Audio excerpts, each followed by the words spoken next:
Hello students, today through this video I would like to discuss some important letters for general writing task 1. The first letter is you are due to start new job next week but you will not be able to because you have some problems. Write a letter to your new employer. In your letter explain your situation, describe your problems, tell him or her when you think you can start. आप कोई new job start करने वाले थे लेकिन आप किसी unavoidable circumstances की वजह से वो नहीं कर पा रहे हैं उस स्पेसिफिक डेट को, तो आपने अपने न्यू एम्प्लॉयर को लेटर लिखना है जिसमें आपने एक्सप्लेन करना है अपना सिचुएशन को और अपनी प्रॉब्लम हाईलाइट करनी है. दैन आपने बताना है कि कौन से सुटेबल डेट को आप ज्वाइन कर सकते हैं. So this is basically a formal letter. How you will start the letter? Dear sir, then you will write the purpose of writing. Through this letter, I would like to inform you that due to some unavoidable circumstances, I will not be able to join the job on the specific date. Then in body paragraph 1, you will highlight the reason. Explain करना है आपको situation को कि what had happened, कि क्या हुआ है, क्यों आप नहीं कर पाओगे ज्वाइन. यू कैन से फैमिली मेडिकल इमरजेंसी का रीज़न दे सकते हैं आप, या फिर आप ये कह सकते हैं कि जहाँ से आपने क्विट करना है इमीडिएट, जहाँ से आपने क्विट करना है आपके प्रीवियस जॉब में देयर इज़ अ टास्क जो आपको कंप्लीट करना है बिफोर योर लिविंग डेट, है ना. ड्यू टू सम रीजंस वो डिले हो गया है, so you will not be able to join. Being a responsible employee, I have to complete it. After that I will join your company. तो ऐसे करके भी आप कर सकते हैं, ये भी एक पॉजिटिव जाता है ट्रेंड. तो इन दो रीजंस में से इधर मेडिकल इमरजेंसी का आप दे सकते हैं या फिर आप कोई मतलब एक रिस्पॉन्सिबल टास्क की वजह से आप नहीं आ सकते हैं. तो ये रीज़न आप एक्सप्लेन कर सकते हैं. डिस्क्राइब योर प्रॉब्लम कि ये जो टास्क है आपको ही कंप्लीट करना है. मेडिकल इमरजेंसी में क्या कह सकते हैं कि that you are the only person who is looking after the parent.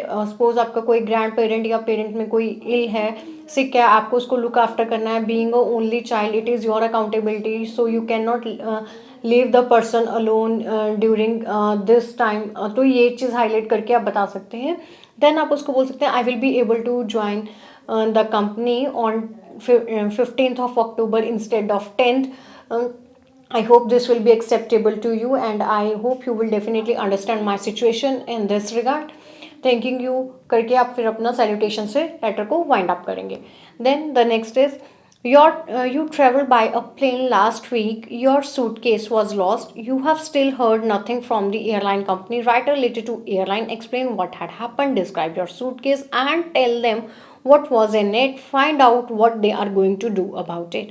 आपने रिसेंटली बाय प्लेन कहीं ट्रेवल किया है, आपका सूटकेस खो गया है, तो आपने इसके रिगार्डिंग एयरलाइन कंपनी से बात की थी but you didn't get any positive response from your side.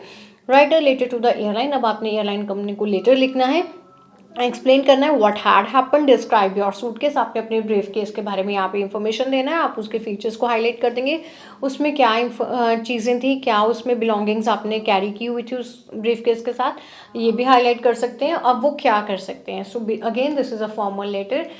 Dear sir करके through this letter I would like to seek your help regarding the search of my lost suitcase. तो ऐसे करके आप यहाँ पे पर्पस ऑफ राइटिंग लिखेंगे. Then body paragraph 1 में आप हाईलाइट करेंगे कि कैसे खो गया था. आप ये कह सकते हैं कि you were travelling from this place to this place on this date. ऐसे करके आप अपनी इंफॉर्मेशन हाईलाइट कर देंगे.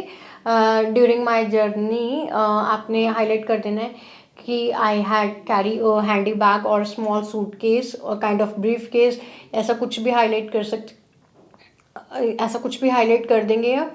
ठीक है. दैन आपको सिचुएशन जनरेट करेंगे कि क्या सिचुएशन हुआ था. तो unluckily you lost your suitcase. वो सूटकेस कैसा था, it is of brown colour. उसके 2 फ्रंट बकल्स थे. There was a brand name. उसका ब्रांड नेम आप हाईलाइट कर सकते हैं कि वो ऑल्डो था या कोई भी ब्रांड नेम आप हाईलाइट कर सकते हैं. मतलब आइडेंटिफाई फीचर्स होंगे ना, उनको हेल्प हो जाएगा ऐसे करने से. Then what was in it, official documents you can say, ID proof और some confidential papers you can say. Fine. Then इसके बाद what you will do, ask the lost luggage department. You can suggest this thing ना कि वो अपने lost luggage department से इसके regarding बात कर सकते हैं. Then closing line कैसा रहेगा, I hope you will definitely help me in finding my lost suitcase. Looking forward for a positive response from your side. Then आप salutation लिखेंगे, thanking you yours faithfully करके. Then आप इसको wrap up करेंगे. The next is you want to sell some of your furniture. You think a friend of yours might like to buy it from you. In your letter, explain why you are selling. Describe the furniture. Suggest a date when your friend can come and see the furniture. आप अपना कोई furniture है उसको cell करना चाहते हैं, आपको लगता है कि your friend is interested in buying it, ठीक है, कि वो इंटरेस्टेड है इसको बाय करने में. आपने उसको लेटर लिखना है वाई यू आर सेलिंग. आप ये कह सकते हैं कि that you are moving from this place to this place due to your work.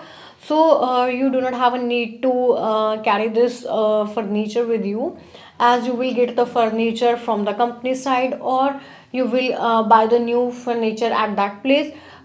Therefore I have decided to sell it, कि मैं इसको सेल करना चाहता हूँ. And through your letter I come to know about that you were interested in buying it. So I would like to visit me on Monday in the evening, so that you can see the furniture and we can discuss the price of the furniture amicably. Then आप क्या करेंगे, wrap up करेंगे अपने letter को. सी you soon. उसके बाद क्या करेंगे, इनफॉर्मल लेटर है योर्स लविंगली करके अपना नेम के साथ इसको फिनिश कर देंगे लेटर को. I hope you will do planning of letters before appearing in the exam of your IELTS. So I hope you like this video and wish you best of luck. Thank you very much.